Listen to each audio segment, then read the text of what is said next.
Good evening, you're watching Left, Right and Centre. I'm Vishnu Shom. Tonight, a recount of official COVID fatalities in Bihar shows deaths at 9,375, up from the earlier official figure of 5,424 deaths.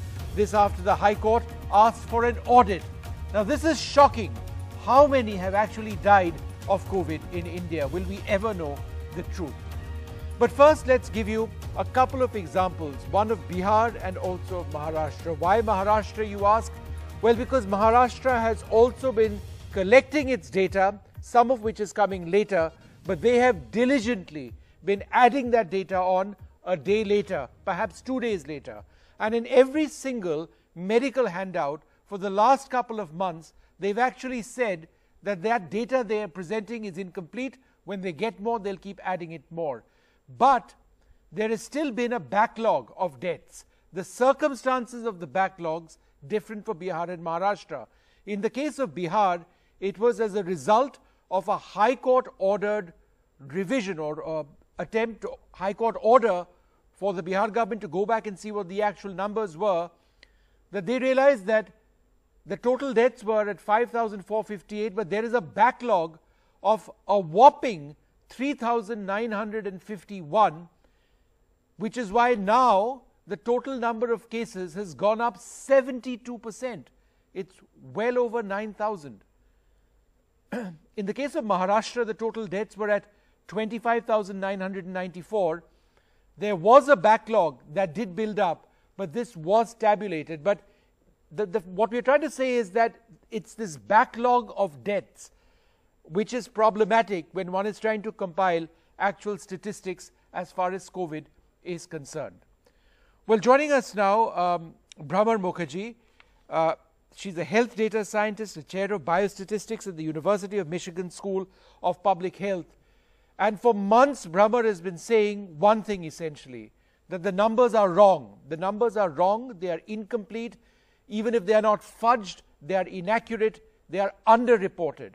And now we have this situation when the Bihar government all of a sudden ups the number by nearly 4,000 overnight. So, Bhramar, what does this indicate? So thank you, Vishnu, for having me on this show. You said this is shocking, but this is really not shocking to me. I think this is a welcome step that the official reporting is being revised, because all modeling and all investigative journalism and media reports and selective states have come forward indicates that the number of infections and the number of deaths are massively underreported in India. And I think that a fortified vital surveillance system bolstered with comprehensive reporting and real-time analysis is really at the heart of fighting this pandemic, as well as deciding on future policy action. So this is really, I would say that all the states should really think about revising their death reporting, and also in general a systemic change into how deaths are being recorded and reported in India. Bhramar, now, you've written recently about it, this was with a couple of other authors that published at MEDR, medrxiv.org. And I went through that entire report, and there are expert claims versus official figures. So I want to try and understand what some of the conclusions which you have reached. So let's have that graphic up if we can. Now let's have this up full screen, because what this actually indicates is certain numbers in the first phase and certain numbers in the second phase. This is model-based underreporting for infections, which has been Bhramar's argument. In the first phase, by a factor of 11, they were underreported. In the second phase, they were underreported by a factor of 26. Now let's go to the next set of graphics over here. The underreporting of deaths. Earlier you saw cases. Now this is the underreporting of deaths. In the first wave, by a factor of 3.5. In the second wave, by a factor of 5.77. So what does this actually tally up to? Let's go to the next graphic. This next graphic actually shows you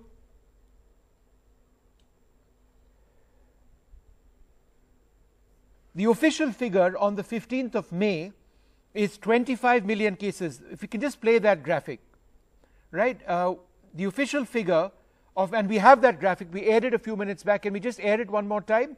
The official figure on the 15th of May is 25 million cases. That's the first and second wave.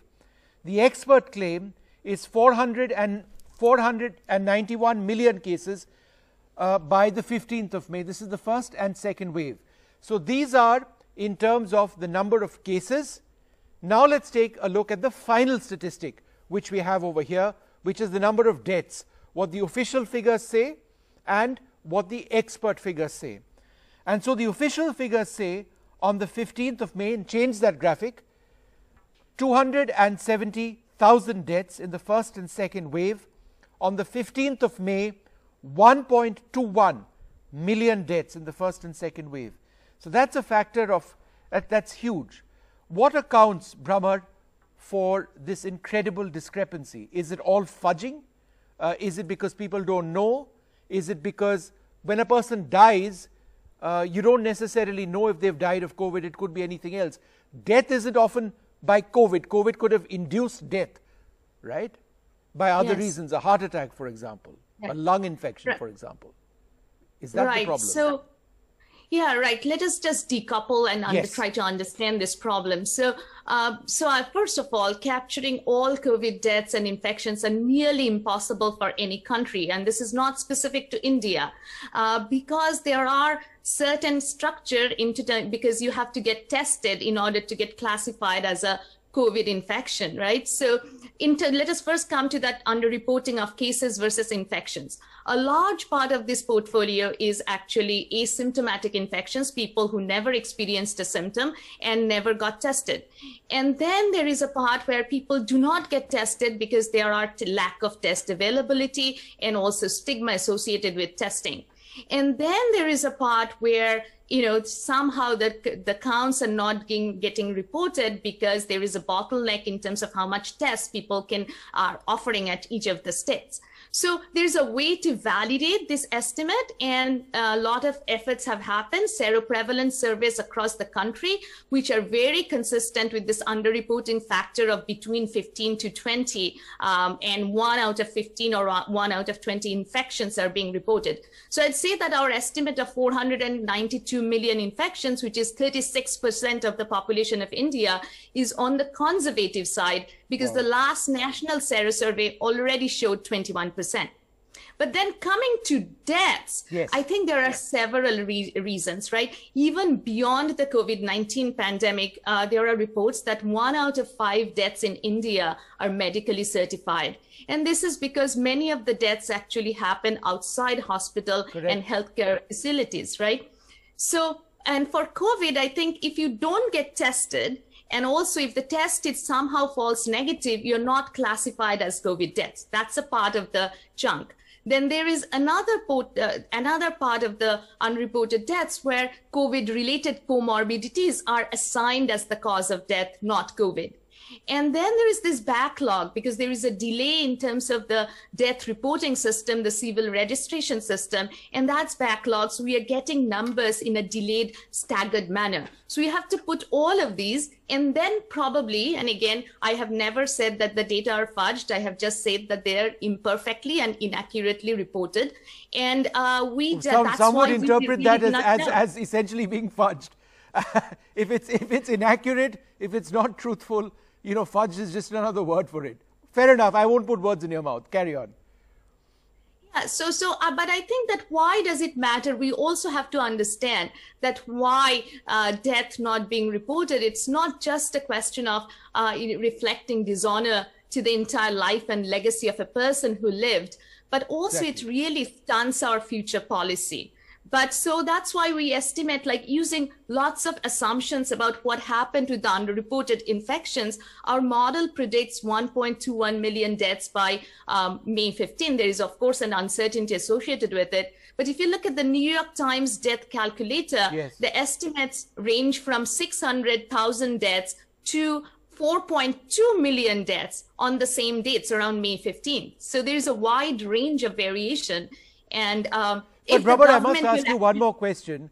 You've been criticized completely on Twitter, right? Which is not a very difficult thing to do, as you know, in our social media, whatever it is. Everyone is criticized. So, but the point is this: when you come across figures like this, and what the Bihar government is doing, and I agree with you completely, they must be complimented for coming out with these numbers now, right? Is this in a sense, for you a feeling that you were right all along, that what you believed in and what the numbers indicated to you, what the trends indicated to you, that there was mass underreporting, was in fact correct? So, I just think that as scientists, you never really have that attitude that I told you so, I was right. Because we put forward our ideas for scientific criticism. And if there is scientific criticism, not political criticism, I think that really enriches and refines and improves our work. So I'm not at all intimidated that the work was criticized, because for the underreporting of, as I said, of cases, we could validate it. There is a way to validate our models if the government will actually release all-cause mortality data from 2018, 2019, 2020, 2021, so that we can see how much excess deaths have happened without really attributing them to COVID, because many countries have done that calculation. There is a paper which actually does global excess death calculation for 77 countries, and India is left out of that because we don't have that data. We do not have age and sex disaggregated hospitalization, fatality, and infection data from India. So it makes it very difficult to understand who are dying and how many people have died. If you don't understand the magnitude of the problem, how are you going to really think about solutions? That's my issue. It's not about proving myself correct. Right. Well, Dr. Mukherjee, good to speak to you. We'll keep speaking to you, on this topic and several other themes linked to COVID and what we are seeing now. Thanks very much for being with us. I'd also like to introduce my other guests. Dr. Rahul Pandit is a member of the Maharashtra COVID Task Force. Professor Sitabra Sinha is a professor of physics and computational biology at the Institute of Mathematical Sciences in Chennai. Dr. Prabhat Jha is the director of the Center of Global Health Research. And Dr. Prabhat Kumar Sinha, who's a senior doctor and former IGIMS superintendent. I'd like to thank you all very much for being with us. Dr. Sinha, let me come to you first. Is this a wake-up call for us, the numbers in Bihar, that perhaps we need to be doing a lot more with every state? Actually, I will frankly confess that in Bihar, death registry in hospitals are lacking. When I was medical superintendent, then at that time we started in IGMS death registry so that we can record the actual cause of death. And as the Dr. Brahmer was telling, says right, that we should have a death registry so that we can know age, sex, and everything related to death that can be recorded. This is lacking in India as a whole. In Bihar in particularly, this is a lacuna through which we are not generating data exactly. But still there are certain things in Bihar, particularly in rural Bihar. People do not go for death registry or to even municipality to take death certificate. They simply go and burn the body, or they go to the grave and they put their bodies there, but they do not inform the authority, particularly municipality authority. Yeah. So this is a big lacuna which government should make it mandatory, then only it can happen. Yeah. And this is not only restricted only to Bihar, it's in every state of India. You have shown in this slide about Maharashtra. There also they have come out with data afterwards. But a day afterwards, 2 days afterwards, and making the point that they're not getting data on a real-time basis, which is fair, That's I think. true. Unless you have a record, data generation is there from your records. If you don't have records, how can you generate the data? The data they were getting is 2 days old or 3 days old, right? And so when they were releasing it, they were saying that it's not current. Vishnu, even 2 or 3 days, I will agree. But there are certain people, they do not go to the municipality or to those resource center where the data is generated. Sure. So after even 7 days, 10 days, when a health authority has gone and inquired about, then they are coming. Secondly, about COVID, I am telling you, in COVID, number of tests done and the number of patients with COVID are there's a big difference. Because all the population in rural area, they do not have access to the COVID all right, test facility. Dr. Sinha, 1 second. I just wanted to go across to my other panelists as well. Dr. Jha, let me come to you. how important is it for us to get an absolute fix on numbers in a situation like COVID, not only because we want to remember and honor those who've lost their lives or think about those who've been infected, but how is an accurate fix on numbers critical in fighting the infection itself? Well, thank you. First of all, we should congratulate the Bihar and Maharashtra governments for their bravery in updating the numbers. You can't bury the truth. You can't just ignore what is happening. And it's really applaudable that they did release these updated numbers. Why is it important? It's not important simply for useless epidemiologists like me to get data. It's important for the country to be able to have a roadmap out of the pandemic. And I'll give you very specific things. India's vaccine supply is limited. The best hope to be able to combat or reduce a third viral wave, which is inevitable, will be to prioritize where vaccines and in hotspots. Right. Know the hotspots, you need data. Today, everyone who gets tested in India and in many places where deaths occur, the Aadhaar card is recorded. So the Indian government does have data on the age, sex, whether they're educated or not, and the PIN code of all of the cases and deaths in India. If those were released and you had a giant map of the hotspots of India, India would have a way that says, this is a place where there's lots of community transmission occurring. That's where we should have vaccine clinics. That's where we should have extra efforts. Right. So it's really important. Without data, you cannot walk out of the pandemic. It's not useful just for epidemiologists like me or creating data. It's essential for the government and for India to walk out of the pandemic, to have these data. All right. I just want to go across to Professor Sitabra Sena. Professor Sitabra Sena, if this is what is the reality in Bihar, there have been reports of mass underreporting of deaths in Uttar Pradesh, several other states. Do you believe that we would never be able to get to the truth, and that the truth is very far away from us? Thanks for having me on the discussion. Yes, to some extent what you're saying is true. I mean, even in developed countries, this would always be a question that, whether a death that is reported is due to COVID or because of something else. So that question is always there. In India in particular, it becomes compounded by the problem of data collecting. People may not come forward for whatever reason. The data may not be reported for whatever reason and so on. But you can, to some extent, try to gauge how much,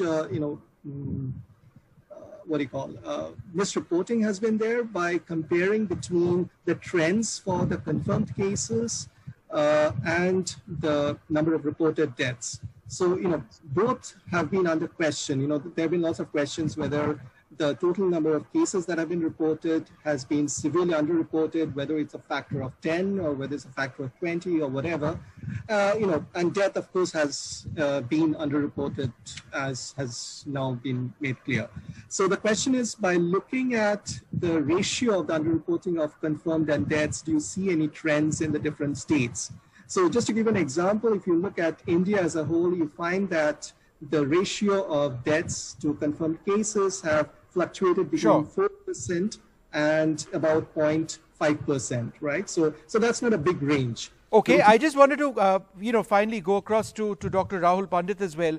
So the Maharashtra numbers have been very high, very sadly, but there's always been this effort, as I understand it, to say that, look, we don't have all the numbers right now, we are going to keep updating the numbers.